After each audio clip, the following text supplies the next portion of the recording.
his music, different nationalities, and he was a man that wanted to bring everybody together.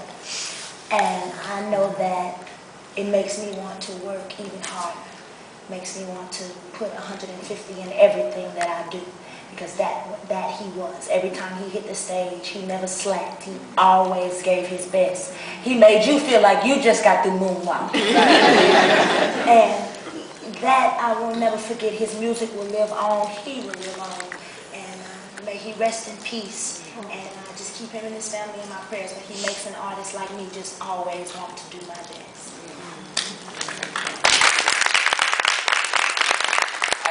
I think that we as people have a tendency to look at stars and not realize the human side of them. And in watching different things last night, it became apparent to me how judgmental we are of people. And it is a travesty that people die and they become a legacy. When I really am not a person who would know one way or another what all Michael Jackson did in terms of the things he's been criticized about, but he has to pay for that. Right. If that indeed is something that he did. But we have to really check ourselves. And that whole Man in the Mirror song, it keeps coming in my mind. Take a look at yourself, because, if you judge people, you have to watch out yourself, how you are. This man really was trying to do good through his music. And I hope that that will outshine anything that, as a normal person, the fallible things that we see in him. I really pray that it's a lesson to us, to be more compassionate as human beings. Because we're all human, and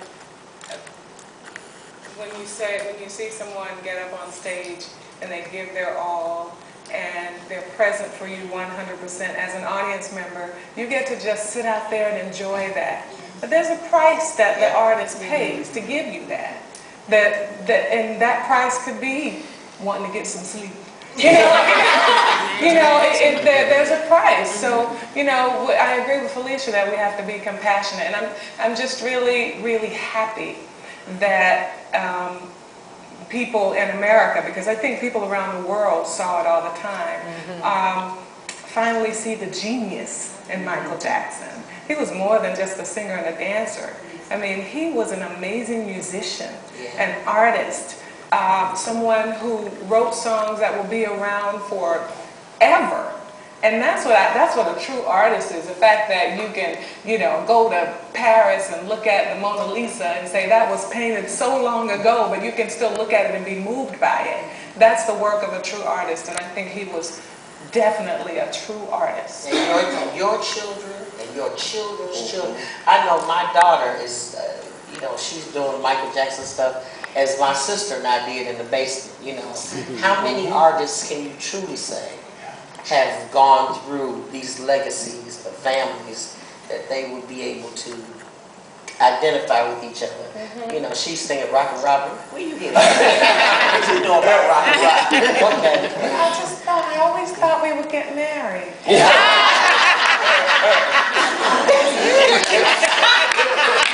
I always thought we'd become so alone and need another brother.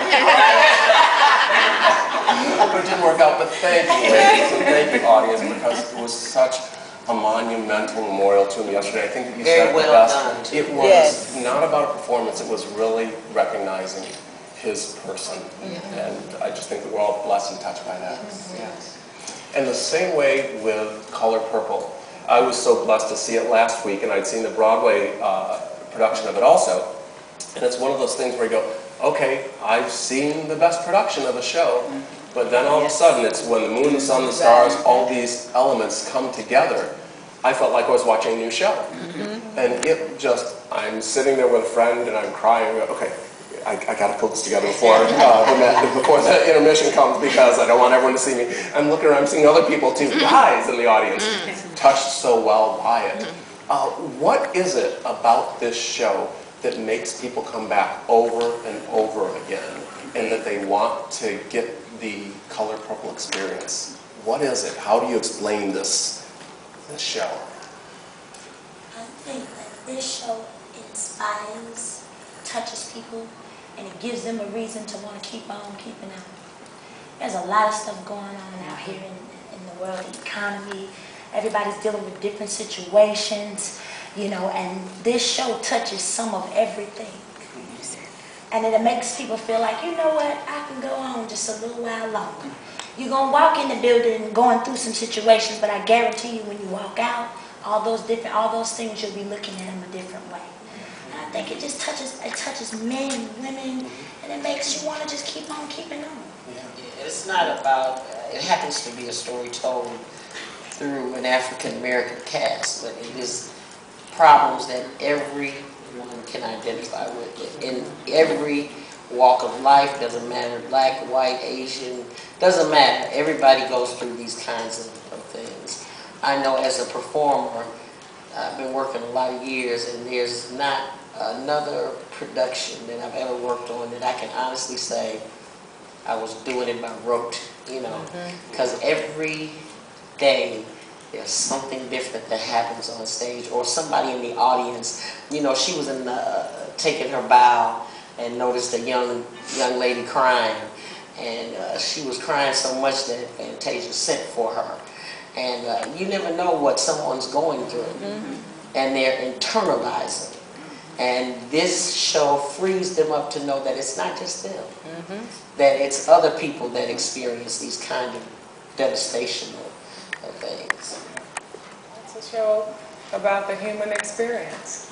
You know, it's about overcoming, it's about holding fast to your faith, it's about what to do when you lose your faith. You know, so it's about so many things that everybody goes through.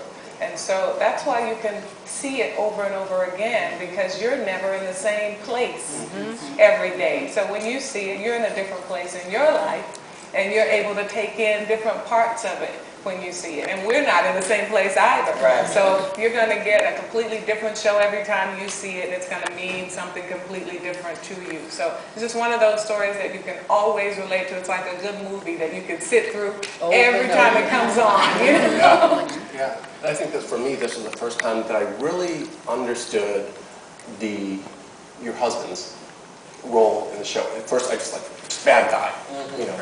And then all of a sudden, I think, as you're saying, you progress, and I knew the show better. I listened to it 9 million times. And he said, you see his journey, and I don't know if I was watching his growth, and it just touched me so at the end, at the picnic. Yes, I always get deep and spiritual, but Good. I call it a generational thing, and it happens still to this day with with my husband. It started with his father, who didn't show him love, who didn't show him how a woman is supposed to be treated or talked to, or how you treat your children. It was a generational thing that he finally realized in the end. Man, and it took Hoppo to tell him that. You sound like your father. So it's a generational thing that's happening to this day, whether it be, I use an example, my little brother. He's 16 years old in school, and he's not really paying too much attention to school right now. It's not really something he's really worried about. Well, guess what? It was happening like that with all of us. And I decided to stand up and say, well, guess what? I'm going to pay attention to your school, and I'm going to send you to military school. We're going to break that generational curse, so when you have your children, the curse is broken, and everybody will know that school is important. So it was a generational thing that Mr. had took, and so many young men needs to, I always say, because a lot of women, we love